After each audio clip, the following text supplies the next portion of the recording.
बिहार में जो हत्याकांड हुआ उससे जुड़ी पटना के चंदन मर्डर केस में पुलिस को बड़ी सफलता मिली है। चंदन मर्डर केस में एनकाउंटर के बाद 3 गिरफ्तार किए गए हैं। आरा में पुलिस और बदमाशों के बीच में एनकाउंटर हुआ। एनकाउंटर में 2 बदमाशों को गोली लगी। 2 घायलों के समेत कुल 3 बदमाश अब तक गिरफ्तार किए जा चुके हैं। पुलिस लगातार दबिश दे रही थी, इनको ढूंढने की कोशिश कर रही थी और अब जो जानकारी निकलकर सामने आई है उसमें 3 और आरोपियों के साथ मुठभेड़ हुआ और उन्हें गिरफ्तार भी कर लिया गया है। ये बड़ी अपडेट मैं आपको इस वक्त बता रहा हूं रिपब्लिक भारत पर कि चंदन मिश्रा हत्याकांड से जुड़े 3 आरोपियों को अब गिरफ्तार किया गया है। जो बिहार पुलिस के द्वारा कहा गया है, जो बयान जारी किया गया है उसको मैं आपको बता देता हूं। बिहार पुलिस ने अपने बयान में यह लिखा है कि आज दिनांक 22/5/2025 को ये मैं अपडेट दे देता हूं कि लगातार पुलिस दबिश दे रही थी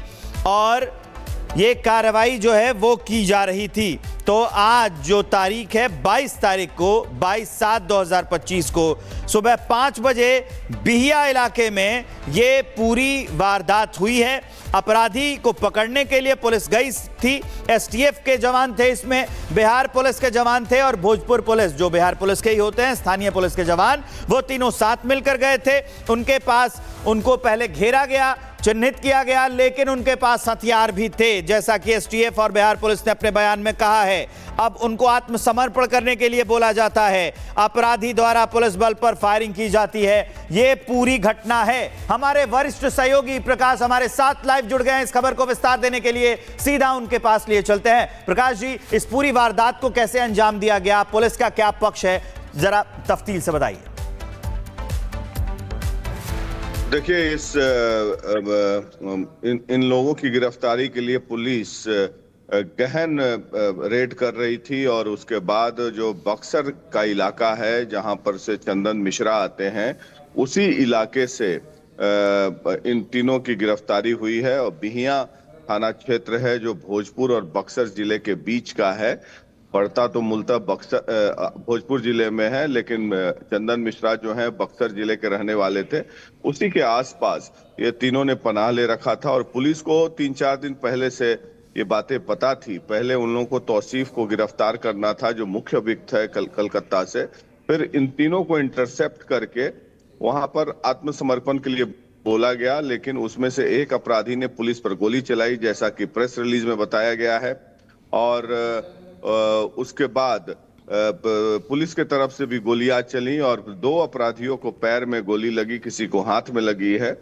और जख्मी हालत में 3 अपराधियों को, जिसमें कि रविरंजन, अनिकेत और बलवंत, अभिषेक और बलवंत, तीनों को गिरफ्तार कर प्राथमिक उपचार कराया जा रहा है। उसके बाद उनका स्टेटमेंट लिया जाएगा, इंटरोगेशन किया जाएगा और भी जो शूटर्स इन्वॉल्व हैं उनकी भी छानबीन पुलिस कर रही है कि उन बाकी लोगों को भी कैसे गिरफ्तार किया जाए जो ये पारस हॉस्पिटल में शूट आउट हुआ था। Back to you Prakash ji, एक और बात बताइए, ये जो 3 लोग पकड़े गए हैं इनके बारे में सूचना किसने दी और किस तरह कार्रवाई को अंजाम दिया गया, इसके बारे में जरा विस्तार से बताइए। और ये जो 3 पकड़े गए हैं इनके बारे में क्या सूचना है?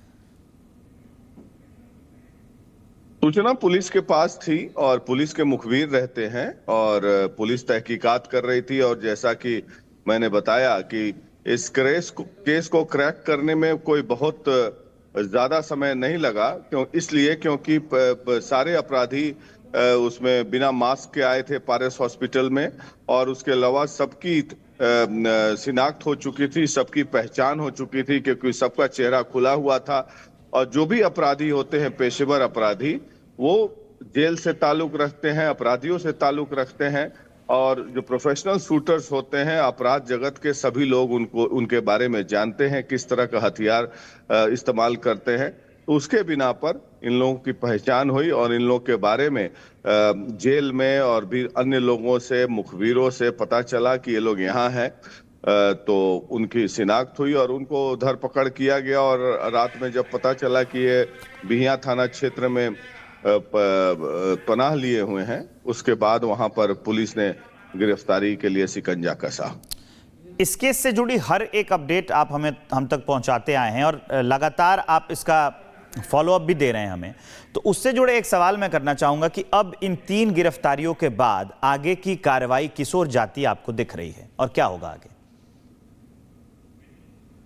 आगे की कार्रवाई जो है इसमें और भी गिरफ्तारियां होंगी और सबसे बड़ी बात कि गिरफ्तारियां तो हो रही हैं, लेकिन जिस तरीके से दुर्भाग्यवश मीडिया कलकत्ता से पीछा करता गया और ऐसे लोगों को जब सब पता चल ही चुका है कि कौन शूटर्स हैं और अब इनकी पनाह जेल में होगी, लेकिन जेल से भी ये लोग जो हैं अपना सत्ता चलाते हैं, अपराध जगत में बड़ा नाम हो जाते हैं। अब इस पर कानून को कुछ करना चाहिए कि ऐसे लोगों को स्पीडी ट्रायल करके और जल्द से जल्द जो भी सजा है कानूनन तौर पर दिया जाना चाहिए। नहीं तो जिस तरीके से तौसीफ का चेहरा आया और शूट करके वो निकल रहा है, भाग रहा है अपने गैंग के लोगों के साथ, और पुलिस अरेस्ट कर लेगी और उसके बाद अरेस्ट करके उसको जेल भेजा जाएगा। लेकिन हम सब जानते हैं कि जेल तक मोबाइल फोन, उनका सत्ता, उनका हथियार, सब कुछ चलता रहता है। और ये जो शूट आउट भी हुआ है जेल के पीछे से हुआ है। शेरू सिंह ने पुरुलिया जेल से, बिहार से नहीं, पुरुलिया से, बंगाल से। तो भारत का कोई भी जेल अछूता नहीं है जहां से अपराधी अपना सत्ता नहीं चलाते हैं। इसलिए इस तरह के अपराध को क्रश करने के लिए सबसे पहली बात कि स्पीडी ट्रायल करके लॉ इन्फोर्सिंग एजेंसी जो कि सरकार की होती है और साथ साथ कोर्ट्स को जल्द से जल्द इसमें फैसला सुनाकर और जो भी सजा है कठोर से कठोर सजा दी जाए, ताकि इसमें ये अपराधी बेताज बादशाह ना बन पाए अपराध की दुनिया में। ये लोग करते ही इसीलिए है। Back to you. जैसे कि आप बिहार की खबरों को बहुत पहले से करते आए हैं कवर, तो मैं ये जानना चाहूंगा कि इस पूरे मकसद के पीछे, इस पूरी वारदात के पीछे क्या रहा है मकसद, और जो मुख्य आरोपी है वो अब तक, मतलब इसके पीछे कौन है, जो इसका सरगना कह सकते हैं, इसके लिए राइट वर्ड है कि इसका जो सरगना है वो अब तक क्यों नहीं पकड़ा गया है? नहीं, सरगना तो पकड़ा ही गया। सरगना तौसीफ जो है, जो मेन अक्यूज्ड है, वो पकड़ा गया। उसी के नेतृत्व में ये सब वारदात को अंजाम दिया गया और उसकी पहुंच थी शेरू सिंह के पास, जो कि इत्तेफाक से जेल में बंद है। वही मैं बता रहा था कि जेल से कैसे अपराधी अपनी सत्ता चलाते हैं। और शेरू सिंह और चंदन मिश्रा की अदावत हुई, पहले दोनों की दोस्ती थी, दोनों साथ काम करते थे। पैसे को लेकर या अन्य पर्सनल चीजों को लेकर उनकी अदावत हुई, जिसको लेकर फिर तौसीफ की भेंट शेरू से होती है जेल में। तौसीफ ने उसे प्रॉमिस किया था कि मैं आपके दुश्मनी का बदला लूंगा। उसने गैंग बनाया 5-6 लोगों का पारस हॉस्पिटल में।